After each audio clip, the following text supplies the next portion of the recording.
콜로라도전에서 손흥민은 단 한 번의 슈팅으로 환상적인 선제골을 터뜨리며 LAFC를 패배로부터 구했습니다. 그러나 이날 진짜 화제가 된 건 골 그 자체가 아니었습니다. 슛이 터지며 골망을 가르던 그 찰나 손흥민을 막지 못하고 그라운드에 엎드린 채 주먹으로 땅을 내리치며 통곡한 선수가 있었는데요. 바로 롭 홀딩이었습니다. 프리미어리그 시절부터 손흥민에게 번번이 굴욕을 당했던 그가 미국 무대에서도 또다시 같은 악몽을 마주한 것입니다. 분노와 허탈 그리고 어쩔 수 없는 체념이 섞인 그의 표정은 그 자체로 한편의 드라마였고 그 장면은 순식간에 미국 현지를 뜨겁게 달궜습니다. 특히 그는 경기 후 인터뷰에서 손흥민을 막지 못했던 그 순간에 대해 끝내 억눌러왔던 감정을 털어놓았는데요. 그의 고백은 미국 팬들 사이에서 폭발적인 반향을 일으키며 손흥민의 저주가 MLS까지 이어졌다는 말까지 나올 정도였습니다. 도대체 무슨 일이 있었던 것인지 자세히 알아보겠습니다. LAFC와 플레이오프 진출이 걸린 마지막 경기. 딕스 스포팅 굿즈 파크의 차가운 공기 속에서도 피치 위에 흐르던 긴장감은 오히려 뜨겁게 끓고 있었습니다.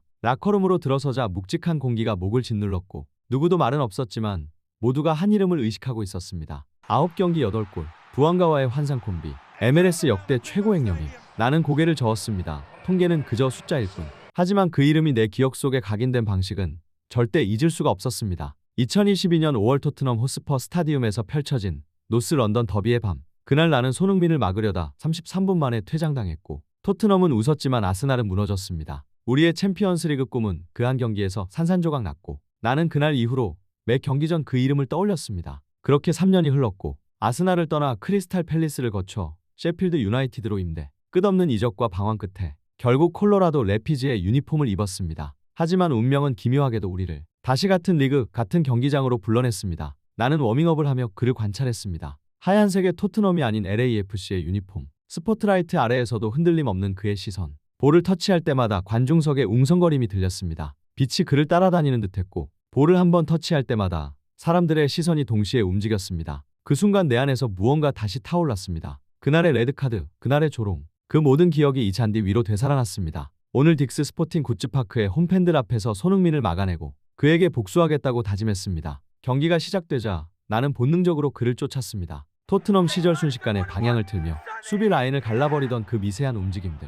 나는 손흥민의 파괴력을 누구보다 잘 알고 있었기에 초반부터 그를 조이기로 했습니다. 그가 공을 잡는 순간엔 2명 이상이 동시에 달라붙고 조금이라도 틈이 보이면 주저없이 봉쇄. 그게 우리의 계획이었고 그것이 그를 멈출 수 있는 유일한 해답이라고 굳게 믿고 있었습니다. 하지만 경기 시작 5분, 그의 첫 터치를 보는 순간 모든 게 달라졌습니다. 내가 느낀 건 공을 찬다는 느낌이 아니라 공을 흘려보낸다는 감각이었고 그 미세한 움직임 하나의 경기가 그를 중심으로 미묘하게 기울기 시작했습니다. 그의 시선은 정면을 향해 있었지만 나는 직감적으로 알았습니다. 그는 이미 경기장 전체를 보고 있다는 걸. 마치 이미 수십 초 뒤에 움직임을 그려놓은 사람처럼 시야의 한가운데에 놓인 선수들이 동시에 반응하도록 만드는 힘이 있었고 나는 그 순간 오래된 악몽의 한 장면 속으로 끌려 들어가는 느낌을 다시 받았습니다. 토트넘 시절 그 눈빛, 한 번 시야에 들어오면 절대 놓치지 않는 그 무표정한 집중, 짧은 멈춤 뒤 폭발적으로 이어지는 움직임.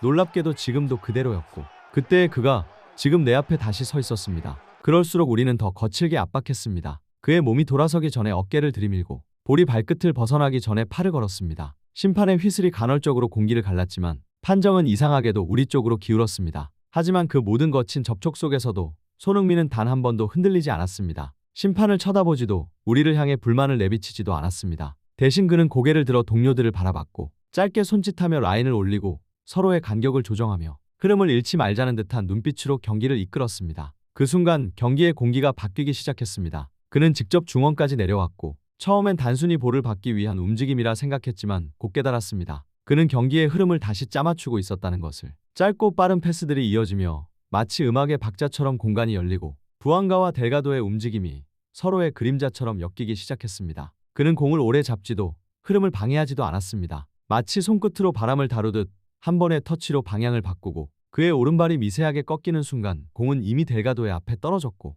이어진 슈팅이 위협적으로 골문으로 향하자 관중석 전체에서 탄식이 터져나왔습니다. 그 소리는 환호와 절망이 뒤섞인 하나의 파도처럼 내 등을 스쳤고 그제야 나는 숨을 몰아쉬며 현실로 돌아왔습니다. 그럴수록 나는 그를 놓치지 않으려 더 애썼습니다. 하지만 그의 움직임은 눈으로는 따라갈 수 있어도 몸으로는 결코 닿지 않았습니다. 그는 이미 경기의 흐름을 완전히 장악하고 있었고 우리는 그가 만들어낸 파도 위에서 균형을 잃지 않기 위해 허우적대고 있을 뿐이었습니다. 그리고 그 순간이 찾아왔습니다. 손흥민이 중원 깊숙이 내려와 볼을 단 한 번 터치하더니 수비 라인이 갈라졌고 나와 동료들은 한 박자 늦게 반응했습니다. 그의 시야는 이미 전방의 틈을 읽고 있었고 그의 발끝에서 시작된 전개는 어느새 부안가의 발끝으로 흘러들어갔습니다. 순식간이었고 눈으로 쫓을 새도 없었습니다. 부안가의 슈팅이 골키퍼 손끝에 막혔을 때 내 심장은 터질 듯 뛰었고 땀이 등줄기를 타고 흘렀습니다. 그런데 그 감정은 단순한 안도감이 아니었습니다. 설명할 수 없는 불가항력. 마치 내가 인간의 한계를 넘어선 존재와 맞서고 있다는 자각이 밀려왔습니다. 숨을 몰아쉬며 그를 바라보았습니다. 그의 눈빛에는 묘한 평정이 깃들어 있었고 그 평정이 오히려 우리에게는 압박처럼 느껴졌습니다. 그를 막는 건 단순한 선수 대 선수의 싸움이 아니었습니다. 내가 한 발 내디딜 때마다 그는 이미 두 걸음 앞서 있었고 그의 다음 움직임은 언제나 내가 예상하지 못한 방향으로 흘러갔습니다. 순간 그날의 악몽이 다시 떠올랐습니다. 퇴장을 당하던 그때 나는 라커룸에서 수없이 외쳤습니다. 손흥민을 나 혼자 막고 있었다고. 왜 아무도 그를 막으러 오지 않았냐고. 왜 나 혼자 그 앞에 서야 했냐고. 지금 이 순간 나는 여전히 그날의 그림자 속에 있었고 그를 막겠다는 다짐보다 그를 따라잡아야 한다는 절박함이 더 커져만 갔습니다. 그러나 한순간 모든 것이 무너졌습니다. 부안가가 하프라인 부근에서 공을 잡으며 앞으로 전진해왔고 나는 즉시 손흥민의 위치를 확인했습니다. 그는 이미 안드레아스의 견제 아래 있었고 나는 잠시 안도했습니다. 그래서 시선을 부안가에게로 옮기며 뒤로 물러서 수비 라인을 정리했습니다. 하지만 바로 그 다음 순간 부안가의 스루 패스가 떨어지는 궤적을 보는 찰나 손흥민이 움직였습니다. 그의 움직임은 너무나 부드러워 눈으로는 느껴지지 않을 정도였습니다. 마치 그림자처럼 미끄러지듯 방향을 바꾸는 그 한 발의 스텝에 안드레아스의 중심이 조금씩 무너지는 걸 눈앞에서 봤습니다. 그 순간 깨달았습니다. 아무리 가까이 있어도 그를 막는다는 건 불가능하다는 걸. 나는 협력 수비를 위해 전력으로 뛰어들었지만 이미 늦었습니다. 손흥민은 안드레아스를 스텝오버 한 번으로 가볍게 벗겨내며 순식간에 박스 안으로 진입했습니다. 나는 온몸을 던져 슈팅 각도를 막아보려 했습니다. 잔디가 튀고 스파이크가 미끄러지는 소리와 함께 그의 왼발이 휘둘렸습니다. 그리고 공은 이미 그의 발을 떠나 있었습니다. 골키퍼 스테펀이 막으려 했지만 그 강력한 슈팅은 반응조차 할 수 없이 너무나 완벽했습니다. 니어 포스트 위쪽 구석을 향해 꽂혀 들어가는 공의 궤적. 그 짧은 순간의 정적 뒤 골망이 파도처럼 일렁였습니다. 관중석에서 터져나온 함성은 폭발에 가까웠고 수천 명의 목소리가 한꺼번에 공중으로 치솟았습니다. 마치 춤을 추듯 유연한 그의 몸짓. 왼발이 그려낸 슈팅은 예술이었지만 나에게는 너무나 잔혹했습니다.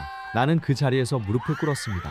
잔디의 냄새와 땀, 분노, 굴욕이 한꺼번에 뒤섞여 올라왔고 참을 수 없는 분기에 나도 모르게 주먹으로 땅을 내리쳤습니다. 한 번, 두 번, 세 번. 그의 페인트에, 그의 왼발에, 그리고 그 완벽한 슈팅에. 이번에도 그는 나를 농락했고 나는 그 사실을 받아들일 수밖에 없었습니다. 3년이라는 시간도, 리그가 바뀐 것도 아무 의미가 없었습니다. 손흥민 앞에서는 모든 것이 무용지물이었으며 그 순간조차 그는 아름다웠고 그리고 그것이 더 잔인했습니다. 결국 그의 이름은 다시 내 기억 속에 새겨졌습니다. 3년 전 런던의 밤이 아니라 이제는 미국의 하늘 아래에서 딕스 스포팅 굿즈 파크에서 나는 또 한 번 확실히 깨달았습니다. 손흥민은 더 이상 막아야 할 상대가 아니라 전설이 현재형으로 살아 움직이는 증거라는 것을. 그리고 그 장면을 눈앞에서 본 나는 패배자가 아니라 인정할 수밖에 없는 역사의 증인이었습니다. 이상 태극튜브였습니다. 시청해주셔서 감사합니다. 구독, 좋아요, 알림 설정은 영상 제작에 큰 힘이 됩니다.